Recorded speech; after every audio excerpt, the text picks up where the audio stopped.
episode 150 of the This Old Knit podcast. I am your host, Nina, otherwise known as Ine, on Ravelry, Instagram, and Pinterest. And you can find show notes for this episode in the down bar of the description video. So thank you all for joining me. My apologies for the very long hiatus, but it has been a super busy October. I actually recorded this podcast, sat down to edit it today. It is November 6th. And the audio was completely messed up. So the first 30 seconds were fine. And then it was like a digital hiccup. And then it was out of sync with my mouth. I can't stand those kinds of videos. I don't know if you all can or not, but I couldn't even handle editing it. So I'm not going to put that out into the world. So here I am re-recording. The issue is that the family will probably be coming home soon. I originally recorded during the day, so I did it at my lunch from work, and so it was a lot quieter. There weren't kids or family or people living their lives in my house, but here we are. I don't want to go another month without recording because then it'll be Vlogmas, and I do want to do Vlogmas this year, even if only 20 people watch it. I have fun doing it, so I do want to record a Vlogmas. So yeah, in October, Rhinebeck happened, and I had two people come to visit, my friends Andrea and Jen, who I taught both of them how to knit. We used to work together, and they both reported to me as a manager at different points in their careers, but we stayed in touch, and we do knit nights on Zoom, and they're two of my best friends. So I'm super happy that they were able to come and visit me in Connecticut and go to Rhinebeck. We also went to Indian Tangled and Cake Palooza. We thought about going to Woolen Folk, but it was big and kind of pricey, so we figured if we were going to pay to do it, we wanted to be able to dedicate the time to it, and we just couldn't do 3 festivals in one day. We were tired after Cake Palooza and Indian Tangled, and then we still had Rhinebeck to do the next day. So yeah, maybe next year or whenever they come back again, maybe we'll do Woolen Folk to see how that is. But I really loved Cake Palooza. It was very small in terms of space. So it was in the kind of parking lot around the Cake Yarns dye studio. And yeah, there were just a lot of new vendors that I hadn't seen before. And Sam was there from Lavender Loon, along with Sam from Samantha Guerin Designs. So it was just a lot of fun. I got my husband a Yarn Daddy t-shirt from Dolphina's booth. Just a lot of neat, different vendors to see. And I always like to see new people at festivals. Of course, Indian Tangled was great. I got a lot of stuff there. I got the show colorway from Gabby, which I forgot to bring over here. This is really, really impromptu. I had so many things gathered up to share with you guys, but we're just going to do what we can to recreate the magic. So yeah, this will definitely not be a Rhinebeck haul video because I don't even have all my stuff here, but I've knit a couple sweaters. I wanted to come and talk to you guys, share them with you, and just spend a little bit of time chatting. So since we have met, I finished 2 sweaters that were test knits for Sam from Samantha Guerin Designs. The first one I wore for one of my Rhinebeck sweaters. It was my Indian Tangled Day sweater. Unfortunately, Rhinebeck this year fell on a very warm weekend. It's been kind of warm overall for autumn. It's just starting to get cold now. So I could wear a sweater the first day, but the second day I wore my Salty Air Tee, my cream colored one out of Plies and Hellhounds on the ginger base. So it was good that I threw a short sleeve sweater in my bag last minute, just in case, because I would have been roasting. But this is what I made for the first day. This is one of the designs that I think Sam is releasing it this month in November. Everybody is pretty close to being done test knitting it, so it should be really soon. This is not a weird like zip with color. It's just I've worn it and it's kind of been wadded up, so it's a little wrinkly. But I knit this out of the Nectar base, which is the merino yak silk base that Gabby carries. She's specifically using it for the Wicked Seeds collection, but her India and Tangled show colorway was on this too, which is Hagstone. So I bought enough to do a sweater out of that as well. It's kind of a like a gray, but with sort of olivey undertones. It's really pretty. Of course it is. So that my main color is Wolfsbane. So it is one of the Wicked Seeds collection. And then my contrast color is Gothday Cake on the Wilderness base from Voolenvine Yarns. It's not a base that she carries in her shop. Maybe she never did. I don't remember. I've had it for many, many years at this point, but it is a mohair base. So it has mohair and then it's basically like a sock yarn. So it's a sock yarn with mohair in it. It's really nice. I wish that more people would carry it. So anyway, it's just a lightly speckled lavender, and then I have a darker purpley lavender for the main color. I really, really love it. I did not change really anything on the pattern. I added an inch to the cuffs because I like a long cuff, and I added waist shaping. I always add waist shaping to my sweaters just because of the variance between my bust and my waist. Your mileage may vary. If you decide to knit this sweater and you want my modifications for waist shaping, I'm happy to share them with you. I just kind of wing it.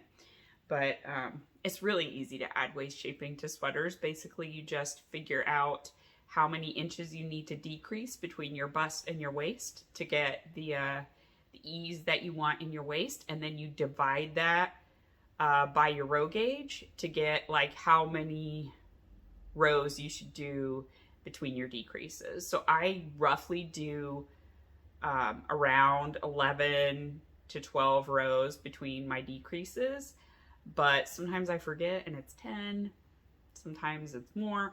I usually do 4, then I do about an inch of working even, and then I start increasing back out to get back to my original stitch count by the time I'm ready to do the bottom ribbing.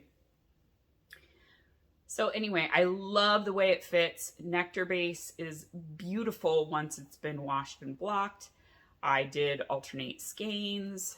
This took me about 3 skeins of the Nectar base, and I have tons of the Gothday cake left over. I'll have enough to make a pair of socks easily.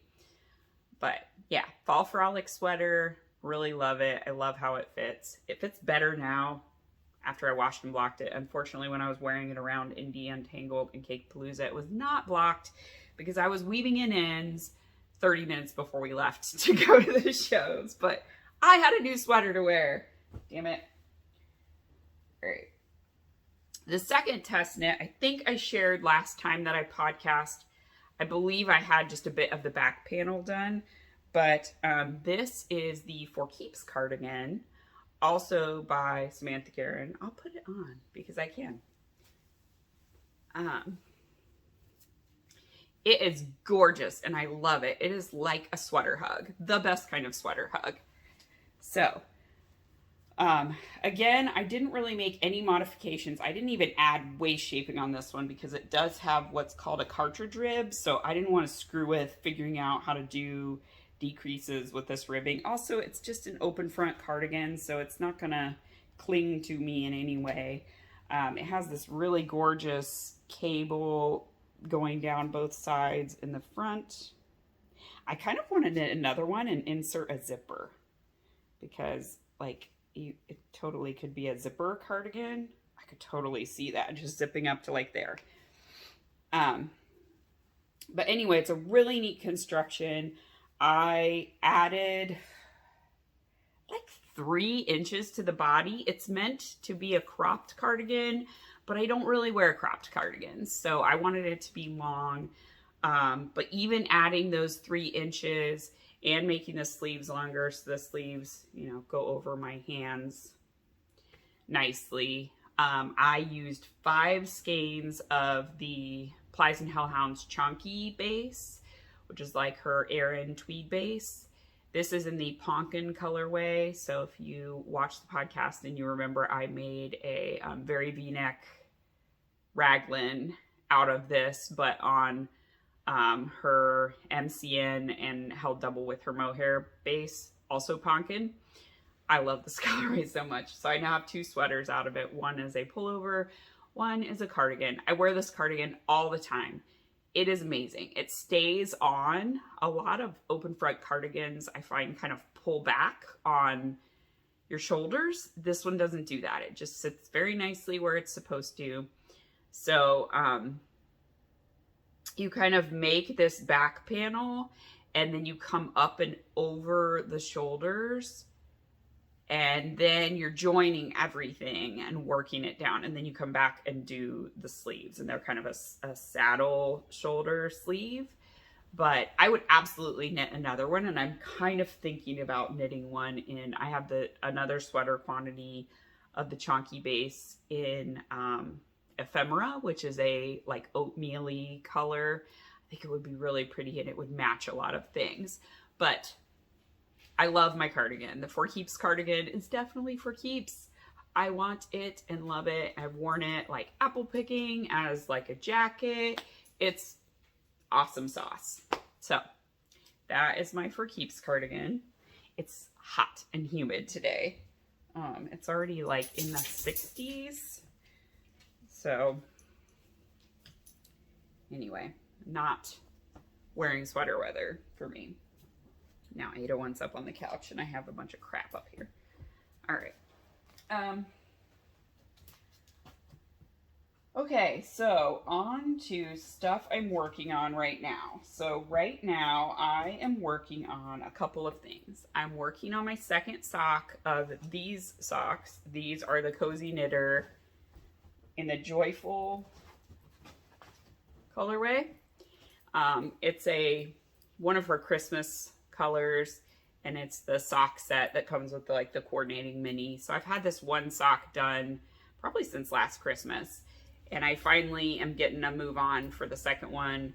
So I'm done with the heel. I'm actually done with the gusset, so I'm just, knitting the foot now. This morning, Megan was putting on one of my pairs of socks, and she said it's tight across the top of her foot. So I'm pretty sure I'm gonna have to start knitting her different size socks.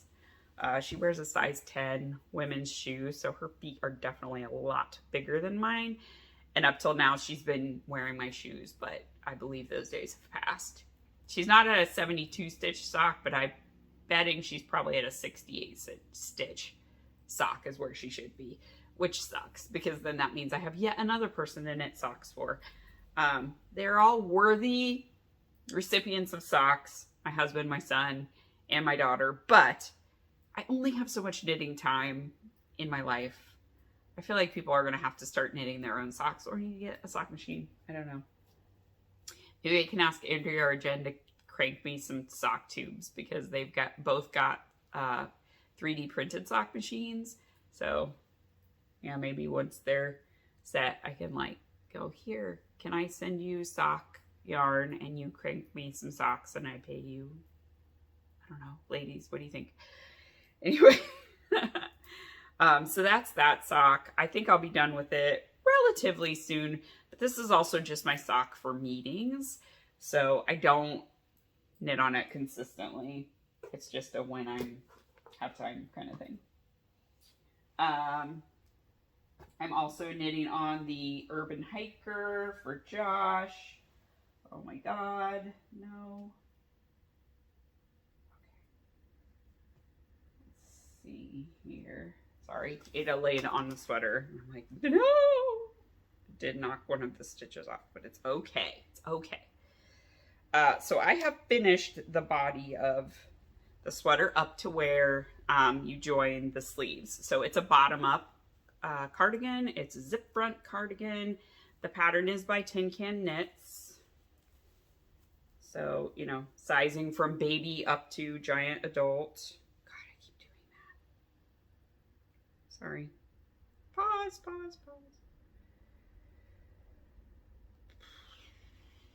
I don't know if I'm going to be able to show you the fronts because I keep pulling it off of the cable and it doesn't want to go back on the cable. Luckily, the yarn I used is a very sticky, non-superwash wool. Okay, so I used Briar Rose Fibers, Country Road, and I don't even know what this colorway is. I'm not sure it has a name. I don't know if she does names for her colorways. All right, so there is the front panel. It's just kind of a wavy panel on the front of both, and then the same panel also goes up the outside of the sleeve. They join up, and then it kind of decreases up to be a mock turtleneck, and the zipper obviously can zip it up to be a turtleneck or to be just a little bit open with a floppy folded collar. So I'm doing the size 52 chest. So this is a huge honkin' sweater, like huge. I didn't go all the way up to the length that it called for because Josh and I have the same length torso. So I compared this to his Gramps cardigan.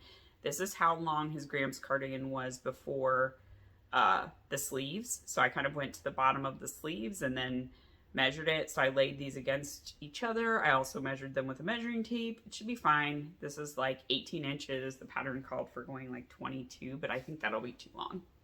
And Josh won't like it. He agreed. He didn't want it that long. So here's the problem. So these are the giant honkin' cakes. So this is the sleeve. This is the first sleeve. Technically it says to start with the sleeves, but I started with the body because I knew the body would be knitting for days and I wanted to get that out of the way. The sleeves are fast because it's a bulky weight yarn. So per the pattern, I am done with sleeve increases. This looks big, right? But this is the size of like up to here on my husband's arm. And then his arm just gets huger and huger. So like biceps, triceps, all that. I guess this is what happens when you knit for a lifter. I'm going to have to add a lot more increases and I'm trying to figure out what's the best way to do that because I think the way I've knit the body, it attaches like at the underarm. So I think I'm knitting two together or I'm putting both sets of those stitches on waist yarn and then I will later come back and Kitchener them together. I can't remember which way it goes. Probably the Kitchenering method. But it basically says to take 10 stitches out of the body and 10 stitches out of the sleeve, obviously aligning it on that middle part where the increases are. So that leaves the rest of the sleeve kind of to become part of the circumference of the body. Also, my husband has a very large upper back. So I think what I'm going to do is I'm just going to keep increasing on the sleeve. I need the sleeves to fit. I just have to do it, right? So I'm going to increase up to the size that is the proper non-sausage casing circumference for his arms. And then I'm going to wing it when I join the body and everything. I might have to do decreases at a quicker rate. He also has a bigger neck. So maybe I'm just going to be fine. And the proportions overall will work out. I'm just going to have to figure it out as I go. I don't know. Or I'll like maybe try increasing up to the next two biggest sizes and see if like the stitch count ends up working out. And then I can use, I can use that pattern to make sure my decreases for the raglan parts are going to kind of work out. But that's where I'm at. So, God, I hope it works out because this is a lot of knitting. I'd be really pissed if I had to just rip it all out. but that's where I am on the Urban Hiker. So it's more intended to be kind of a jacket for him, like a jacket sweater for wearing outdoors if he wants to do like things with the kids outside or whatever. And then the last thing I've been working on is, again, my salty air tea. So when I wore it, I noticed I kept pulling it down, and I had kind of finished the bottom thinking I wasn't going to have enough to do the sleeves. So I went and did the sleeves, but I think I needed more length. So I did just rejoin the ball. I have plenty of yarn left. I'm going to knit it till the bottom ribbing is 3 inches, and then I'm going to bind off again. And I think that'll be a length I'm much happier with. So anyway, that's the salty air tea. And it'll be done really soon. I've got maybe another 1/2 inch, and I'll bind off today. Oh, I did cast on for a hat as well. So this is a hat. It's the Everyday Slouchy Beanie. And I'm knitting it out of Coraline held double with some Shibui Silk Cloud mohair. And it's got a little progress keeper from Corner of Craft. So anyway, my family is home. I'm gonna end it there for right now. So thank you all so much for joining me, and take care. Hey Mom, thank you for